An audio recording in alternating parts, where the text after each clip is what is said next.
Bessie Smith Strut. There were tents set up. There was food vendors everywhere. When the storms came through, they say the tents were knocked over. There was food all over the streets. Look over here. This is Champions over here. When the storms came, people rushed in there. You can see some people are still inside there as well. And back here, they had plenty of tents set up. Food vendors, they all packed up and gone home tonight. Kelsey Bagwell was here tonight when the storms happened. Tell us all about what happened. Well, like you said, it was lots of people enjoying the music and checking out all the different food vendors, and then the rain came and people were either running for cover or going home. But the people that stayed told me that they're going to do whatever it takes to make sure the strut goes on.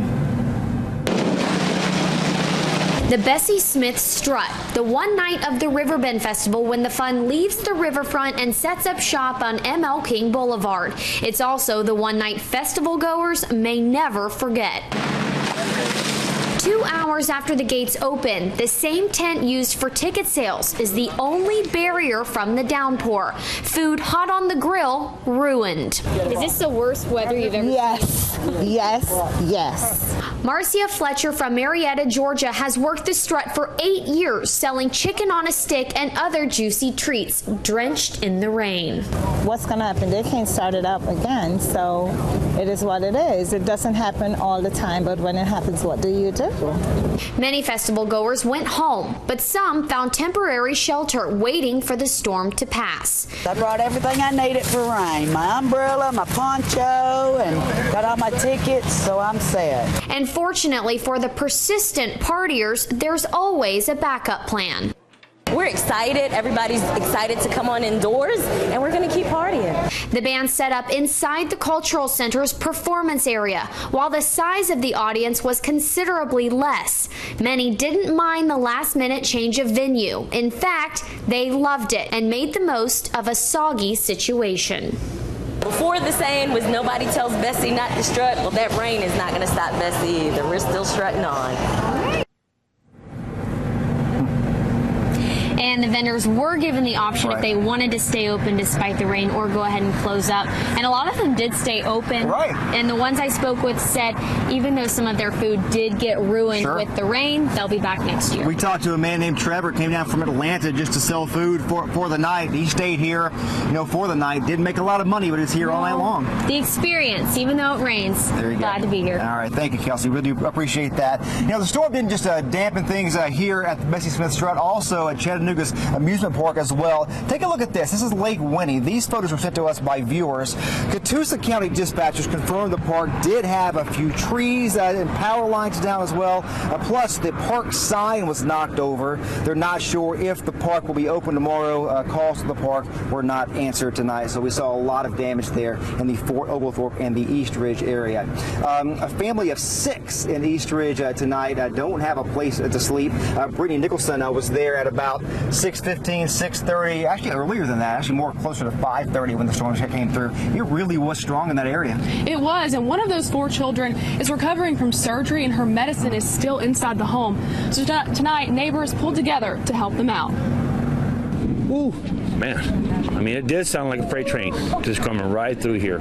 As the winds moved through this East Ridge neighborhood, it tore down trees, pulled out the power, and sucked the front off this home. And all of a sudden, I just heard a crack. And when I looked out the window upstairs in my apartment upstairs, I seen that's where the tree went through the house. And I went, oh, shoot. So I come running out to make sure everybody's out of the house. I spoke with the family who can't speak much English. Neighbor Alba Argueta speaks on their behalf. The big boy, he said he heard a big noise, and I think that happened when that tree coming down over the house, and he said, just get out, hurry up. Their grandfather and 4 children, ages 2 to 14, were inside. Neighbors watched in terror as the front came crashing down, but leaving the kids' beds in place. I came, so I started crying because I was worried for all the kids. But they are okay, but they cannot have any food, clothes, or nothing. The 7-year-old had stomach surgery last week. The 2-year-old has asthma. Now the medicine and everyone's clothes are inside. Fire Chief Mike Williams condemned the house, and they can't get in yet. For For now, the neighborhood is pulling together. They don't have nothing. They couldn't take any food, clothes, nothing. They are just, with their own clothes that they have now. Now, the family is staying with neighbors on the street tonight, but as far as when they'll be able to get back in the home, officials say they hope to let them in to get that medicine tomorrow. And it wasn't just that one street. There were several streets in that area that had trees knocked over on their homes. Yeah, I mean, we were driving towards, and as you got towards that neighborhood, you could just really see that area got hit the worst today. I mean, there were trees in homes, different places. So yeah, no doubt. We'll have more on that coming up. Thank you, Brittany. The Red Cross is helping the families who don't have a place to stay tonight. They're gathered at Station 1 of the East Ridge Fire Department there. Another problem for viewers in this evening's severe weather, downed power lines. You see this video here. This is power lines sparking on Haney Drive after tree limbs fell on power lines in that area. That is in the Chattanooga area. Just another problem when you get these heavy storms. Now, at the peak of the storm, earlier tonight, we got several reports of power outages. We just heard from John Pless. He says 34,000 people are without power. Some of the latest rundown of the numbers, more than 500 customers without power in Brainerd area, East Ridge, Rossville, between 200 and 500 around Lookout, Mountain Ottawa as well.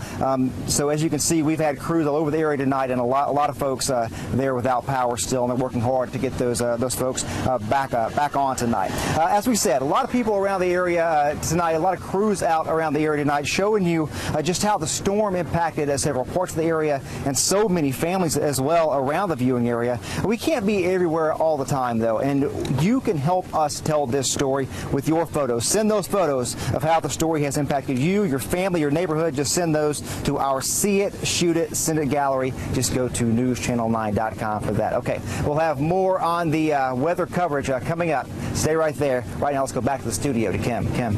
All right, Josh, thanks so much. We appreciate it. We'll check back in with you in a little bit. Take a look at this right in the middle of the Bessie Smith Strut. A downpour with those heavy winds and the thunder and the lightning well experienced tonight. We showed you earlier in the newscast how the festival made its way inside, but this certainly was really unpleasant for the folks at the Strut. Yeah, and in our earlier newscast from 5 o'clock on this afternoon, that's what we talked about. Here come the storms, and we talked about lightning safety, umbrella, ponchos, you got to have it. But again, my main concern was lightning, and we kept repeating at 5:30 and 6. If it's lightning, stay in your car. Right. Or try to find shelter inside. And of course, they did that by accommodating inside. But that was my big concern. A lot of wind, too. A lot of wind with it. Yeah, we saw a lot of that. And a lot of folks have asked me about, was that a tornado around Lake View or Lake Winnie? Right. Judging from the photos, it really looks like straight line winds from a microburst, the way things are pushed over. And you have to keep in mind, this time of year, trees have full foliage. It's like sails on a ship. It's going to be pushed over easier. And some of those microbursts can still have wind gusts of 70 to 80 miles an hour. Wow. So you can mimic what a tornado can do. It even have the loud roar that the winds can do. Well, Josh Ware has been covering our weather for us tonight as well. He's been out and about, and he has another look at an incredible story, people affected by the storm tonight. In some places, there were trees down in yards, and others, there were trees on homes on Weaver Street in East Ridge. I was standing there looking out the front door about that time. Bam! A tree fell, splitting one end of Jim Clinton's home in half. Me and my grandson, our both was in this end of the house, or we would have killed both of us. The storm only lasted a few minutes. Seen a few branches fall about that time, boom. 4 of Mr. Clinton's family members live here. His house has a lot of damage, but his family is okay tonight. Thank God we're all right. Nobody hurt. Josh Rowe with that story. East Ridge and Fort Oglethorpe saw significant damage tonight, but as far as we know, everyone is okay.